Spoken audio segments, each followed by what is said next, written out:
Arab itu Anda katakan bahasa Indonesia yang kata salib. Coba apa arti salib? Ginilah, ibaratnya Nah, gini. kan? Jadi Beginilah kan? biasa kita gunakan kata seperti itu bentuknya salib.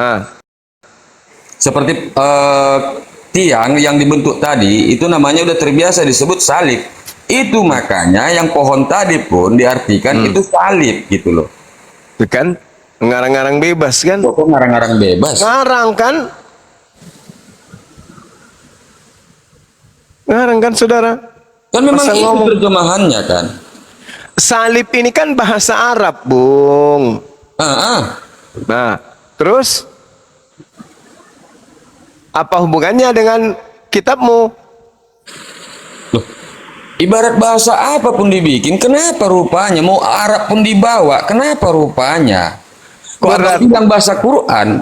Bahasa Quran ya Quran, bahasa Arab ya Arab, bahasa Indonesia Indonesia. Kenapa? Bahasa Arab ini loh yang Anda harus pahami tentang kata salf. Anda harus tahu itu, akar katanya itu seperti apa. Baru didudukkan terjemahan yang sesungguhnya. Nyambung lagi nih. Iya, memang gak nyambung karena Anda menggunakan satu kata yang tidak sesuai dengan simbol Kristen. Nggak ada nggak sesuai Bang Juma. Kami mengiyakannya. Aduh, saudara ini susah untuk dijelaskan. Itu ada yang Pak Andi. Bro, itu bro, dari mana kata salib kau dapat di terjemahan? Dari mana ngambilnya? Ya dari Alkitab. Original teksnya apa? Kalau masalah itu Bang, kan udah aku bilang, itu kan tergantung kebiasaan kita. Ini kebiasaan nipu kan? Gimana? Kebiasaan nipu. Kok nipu? Nah itu dia kan nggak ngaku. Yang dirugikan siapa di situ kok ditipu? Kau yang dirugikan karena kau nggak berasa dirugikan. Aku nggak merasa dirugikan. Karena kau memang nggak mau bahagia. Loh, aku bahagia kok. Bagaimana mau bahagia kalau kau nggak berasa dirugikan? Loh, aku nggak merasa dirugikan loh. Nah terus dari mana kata salib itu diambil? Loh, mau dari mana pun Nah itu tergantung dia, ini kebiasaan masalahnya. Ini masalahnya bro. Aku udah bilang pohon, coba jelaskan kayak mana pohon. Abang bilang punya kaca spion, punya kopling, logika nggak abang berbahasa? Itu namanya kau percaya. Yang dibego-bego yang kau percaya. Ini aja ada tamu baru Bang Juma. Ini Pero udah istirahat dulu aja ya, ente ya. Ente makan minum obat cacing, istirahat, tidur. Kau aja makan obat cacing, Silakan bos. Pak Jupre. Jadi saya ini dulu, Dek, saya simpulkan dulu supaya nggak salah paham ya. Jadi yang terjadi terhadap Yesus itu, kalau sudut pandang kita melihat dari anak kalungmu, udah turun dia, itu cocoknya kata cross. Jadi cross itu artinya palang atau kayu bersilang.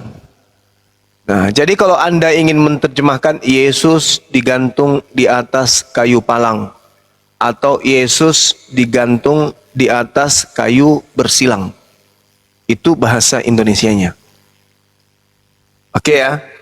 Jadi cross, silang itu tidak ada hubungannya dengan salib.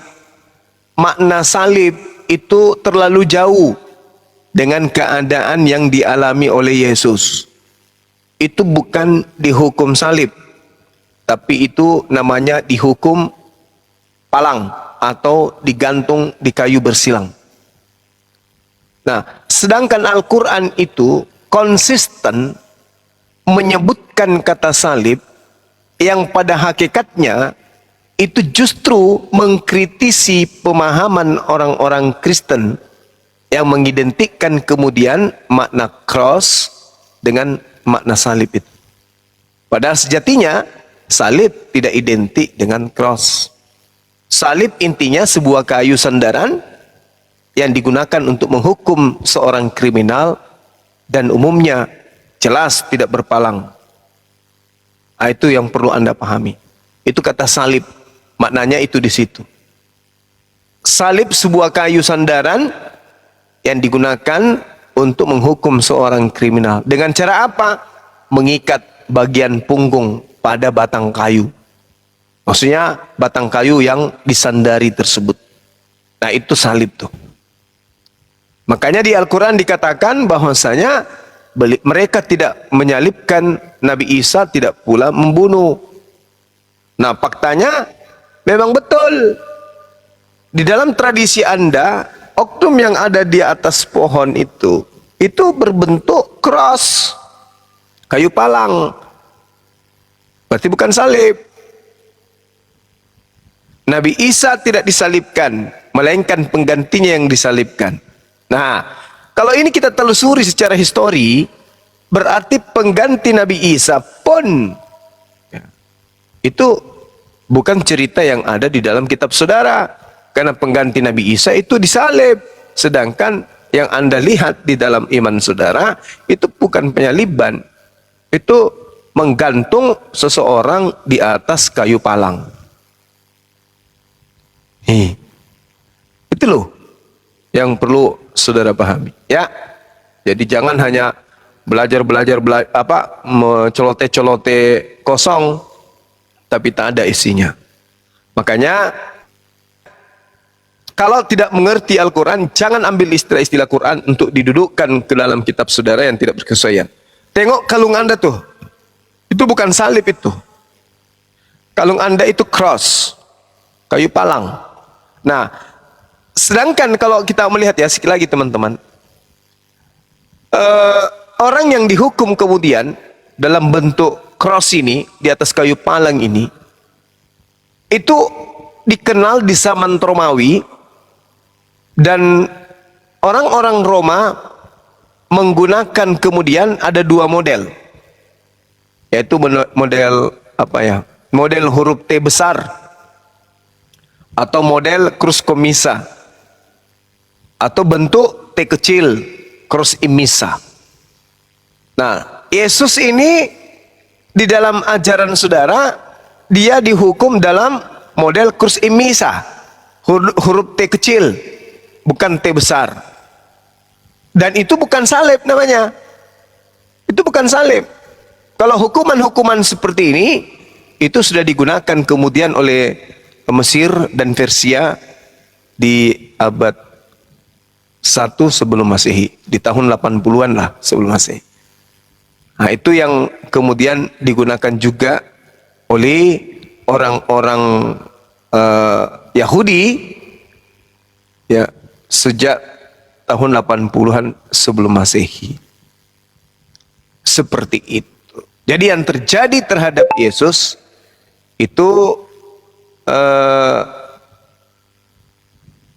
orang-orang Yahudi, ini terakhir ya dari saya, orang-orang Yahudi atau orang yang hidup kemudian di abad pertama sebelum Masehi, banyak di antara mereka itu hidup di zaman Alexander Yunius, dihukum kemudian dengan cara digantung di kayu salib, dan bukan dengan cara seperti yang Anda gambarkan, bukan kayu palang, tapi mereka digantung di kayu salib. Maksudnya kayu salib itu adalah sebuah pohon atau sebuah batang yang berdiri tegak sebagai tempat sandaran, lalu kemudian orang itu diikat pada bagian pusat, bagian pusatnya itu diikat di pohon tersebut. Dan itu tidak mereka lakukan keras, bukan kayu palang. Nah, Nabi Isa penggantinya itu dengan bukan kayu palang, yaitu salib. Artinya cuma diikat aja di bagian pinggul atau punggung. Seperti itu saudara ya, teman-teman Kristen ya. Berarti nggak ada pemakuan, Guru Nda? Kalau salib nggak ada pemakuan. Cuman diikat di punggung. Apa sih namanya itu? Punggung lah. Ya, mengikat tulang sulbi artinya mengikat punggung kan? Tulang sulbi kan bagian punggung. Nah, itu yang diikat. Makanya dikatakan salib. Salib dari kata salab, istilab, bagian itu, bagian salib, bagian salb, bagian ini punggung. punggung. Dari tulang sulbi. Kayak gitu-gitu. Oke, saya kira begitu ya teman-teman sekalian. Silakan dilanjutkan perjuangan. Yang pada intinya kita paham betul bahwa terjemahan kitabnya orang Kristen dengan metode yang mereka gunakan baik dalam gereja, patungnya Yesus, salib kayu yang digunakan untuk menggantung Yesus, itu bukan salib, tapi itu adalah kayu palang. Kayu palang dalam bahasa Yunani-nya xulon atau pohon, sedangkan atau kata cross, atau kalau dalam bahasa Yunani lebih dikenal dengan istilah stauros atau istilahnya kesilon, orang yang digantung di atas kayu palang. Jadi bukan salib tapi kayu palang. Kecuali mereka ingin mengakui bahwa Yesus adalah Nabi Isa, maka mereka harus menggunakan kata salib, dan salib itu bentuknya bukan yang kayak di leher mereka, itu salah. Demikian. Silakan diambil alih Dinda Ardiansa.